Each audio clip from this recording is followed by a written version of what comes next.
For centuries, the idea of royal blood has fascinated people around the world because monarchies have always wrapped themselves in mystery, tradition, and the belief that power flows through families like an invisible inheritance passed from one generation to the next.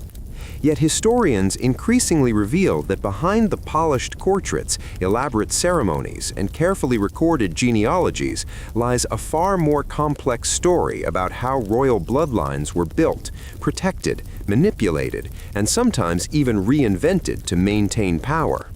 And in this first part of our two-part series, we begin exploring one of the most intriguing questions in the history of monarchy. How much of the royal bloodline narrative was genuine lineage, and how much was carefully constructed myth designed to protect authority and legitimacy across centuries of political struggle? To understand the secret behind royal bloodlines, we must first travel back to a time long before modern nation-states existed, when kings and queens ruled territories not simply through armies or laws, but through the powerful idea that their family was chosen, sometimes by destiny, sometimes by divine right, to govern others. And across medieval Europe, this belief became deeply embedded in political culture, particularly within dynasties such as the Plantagenets of England, the Capetians of France, and later the Habsburgs of Central Europe, all of whom placed extraordinary importance on maintaining and documenting their ancestry, often tracing their origins back hundreds of years, sometimes even linking themselves to legendary heroes or ancient rulers in order to strengthen their claim to the throne. According to many historians, these genealogies were not always as straightforward as they appeared, because medieval record-keeping was limited, political propaganda was common, and royal courts often commissioned chroniclers whose job was not only to record history, but to present the ruling family in the most favorable and legitimate light possible. This meant that royal bloodlines were sometimes expanded, embellished, or selectively edited to create the impression of uninterrupted hereditary authority, a strategy that proved remarkably effective because once a lineage was widely accepted, it reinforced the stability of the monarchy itself. However, the real story of royal bloodlines becomes even more fascinating when we consider the political realities of marriage, inheritance, and succession that shaped European history for centuries, because royal families rarely married for romance, instead forming alliances that could strengthen diplomacy, secure territory, or prevent conflict between rival kingdoms. And over time, these marriages created an intricate web of interconnected dynasties across Europe, meaning that by the early modern period, many monarchs were related to one another in ways that blurred national boundaries. Historians frequently point out that this network of intermarriage was both a strength and a vulnerability for royal houses, because while it helped maintain alliances, it also meant that succession crises could erupt when multiple branches of a family claimed the same throne, leading to conflicts such as the War of the Spanish Succession in the early 18th century, or earlier struggles like the Wars of the Roses in England, where rival branches of the same extended royal family fought for control of the crown. These events demonstrate that royal bloodlines were not simply biological inheritance, but political tools that could legitimize power or ignite devastating wars, depending on how they were interpreted. Yet beyond the politics of inheritance lies another secret that modern science has begun to explore: genetic lineage itself. And in recent decades, advances in DNA analysis have allowed researchers to test historical claims about royal ancestry in ways that were unimaginable to earlier historians, sometimes confirming long-accepted genealogies, and sometimes raising surprising questions about whether the documented line of descent truly reflects biological reality. Scholars emphasize that such investigations must be approached cautiously because historical records, burial practices, and ethical considerations make direct testing difficult. But in a few well-known cases, genetic research has shed new light on royal families, revealing unexpected branches, disputed paternity claims, or biological relationships that challenge earlier assumptions. These discoveries do not necessarily mean that royal genealogies were fabricated, but they do remind us that human history, especially within powerful families, is rarely as simple as official records suggest. Another dimension of the royal bloodline narrative involves symbolism and cultural storytelling, because monarchies have always relied heavily on ceremony and myth to reinforce the idea that their authority is rooted in something ancient and unbroken. And royal courts across Europe developed elaborate traditions, coronation rituals, and historical narratives designed to connect modern rulers with legendary ancestors, often reaching back to figures such as Charlemagne or even classical antiquity, thereby creating a sense that the monarchy existed not merely as a political institution, but as the living continuation of a civilization's deepest heritage.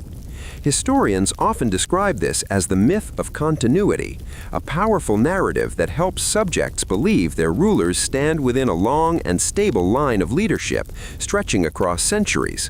However, as modern scholarship continues to revisit historical records, researchers increasingly find that many royal lineages were shaped by practical realities rather than perfect hereditary continuity, including adoptions, political compromises, unexpected inheritances, and even strategic reinventions of family history during moments of crisis.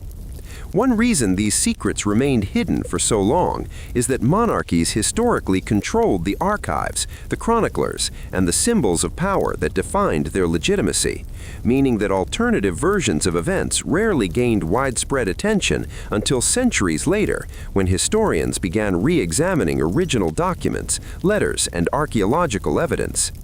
Yet despite these revelations, the fascination with royal bloodlines has not disappeared. In fact, in the modern era, it has arguably grown stronger, as documentaries, historical research, and genealogical studies continue to uncover new layers of royal history that challenge old assumptions, while also deepening our understanding of how monarchy functioned across generations.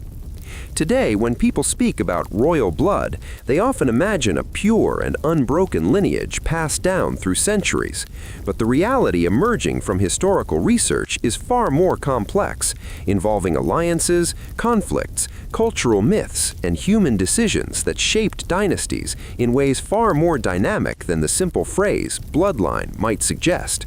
And this complexity leads to an even deeper question that historians and researchers continue to investigate. What hidden stories within royal families may still remain undiscovered, waiting in archives, burial sites, or genetic records to reshape our understanding of monarchy itself?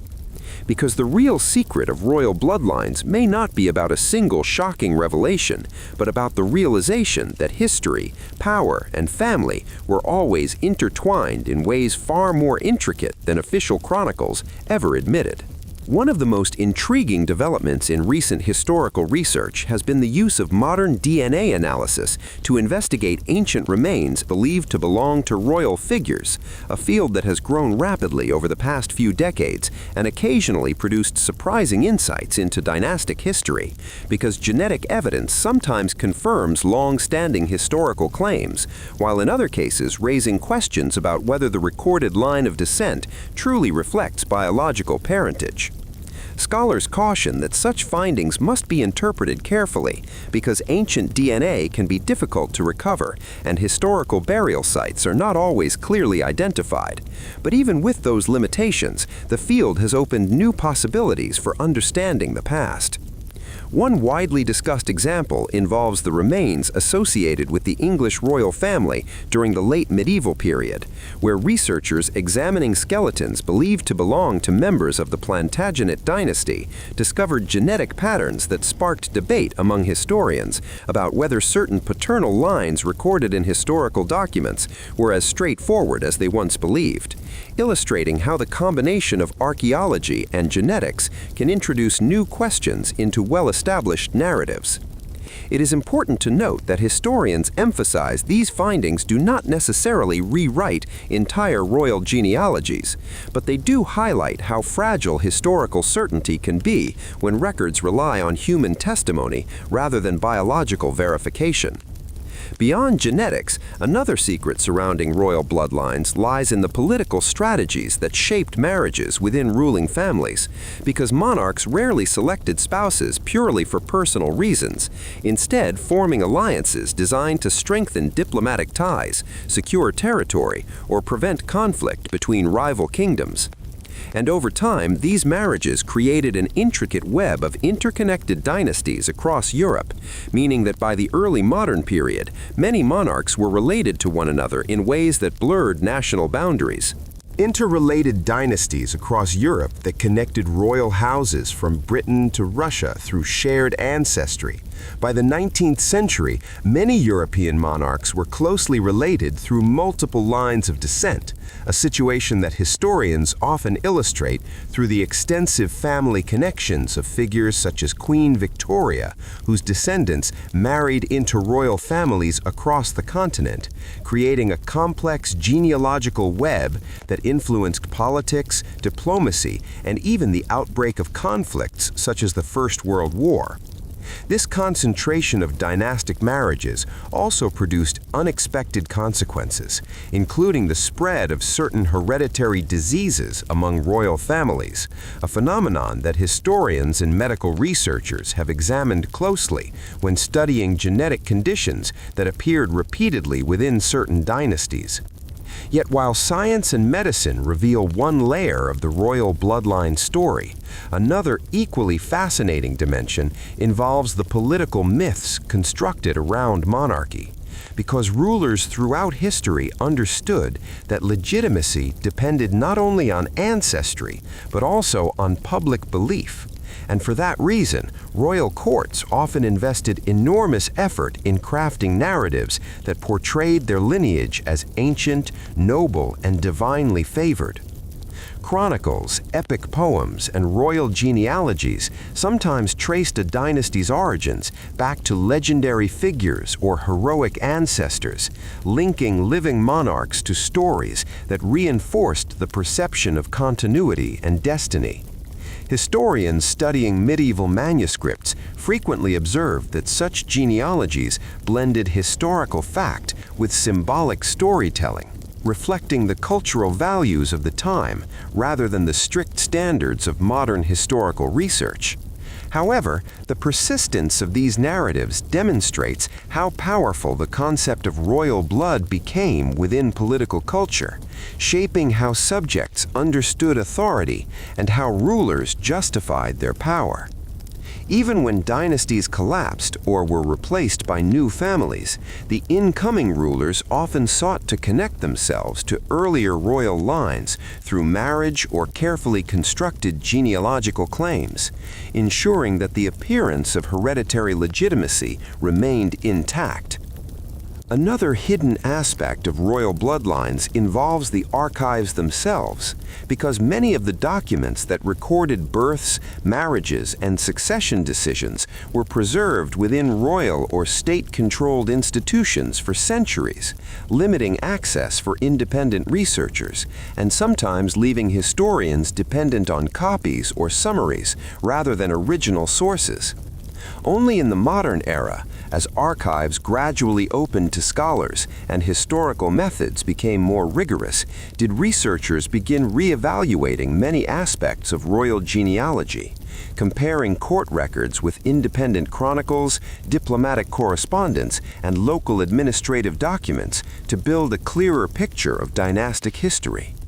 Through this process, historians have discovered that royal families were often more flexible than traditional narratives suggest, adapting to crises through adoption, political negotiation, or strategic marriages that allowed a dynasty to survive even when direct heirs were unavailable. These adaptations reveal that monarchy was not a static institution governed solely by biology, but a dynamic system capable of reinventing itself in response to political realities.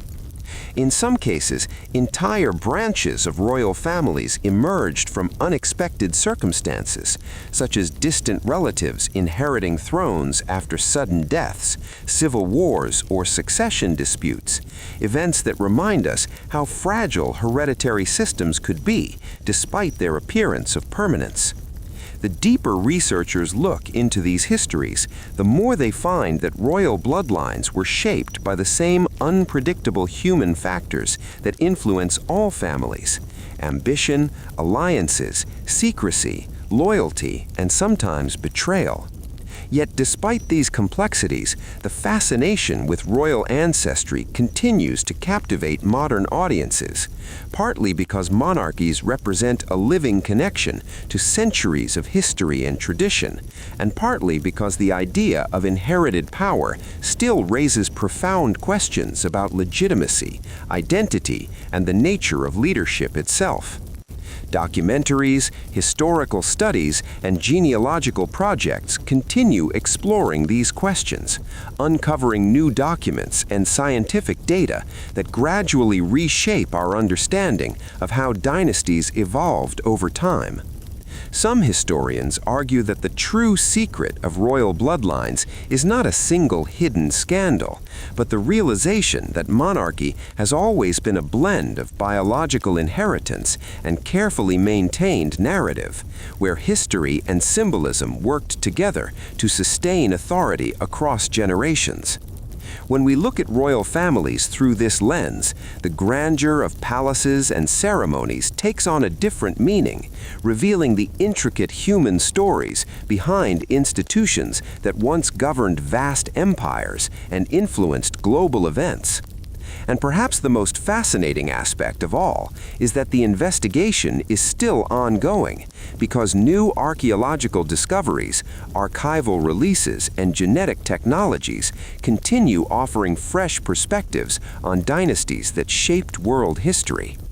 The story of royal bloodlines, therefore, is not a closed chapter of the past, but an evolving historical puzzle that scholars and researchers are still piecing together today, reminding us that even the most carefully guarded traditions may hold secrets waiting to be rediscovered. And as we reflect on these revelations, one thing becomes clear: the legend of royal blood may have been built on centuries of ceremony and storytelling, but the real history behind those dynasties, filled with alliances, mysteries, and human drama, is even more fascinating than the myths themselves, offering us a deeper understanding of how power, family, and history intertwined to shape the monarchies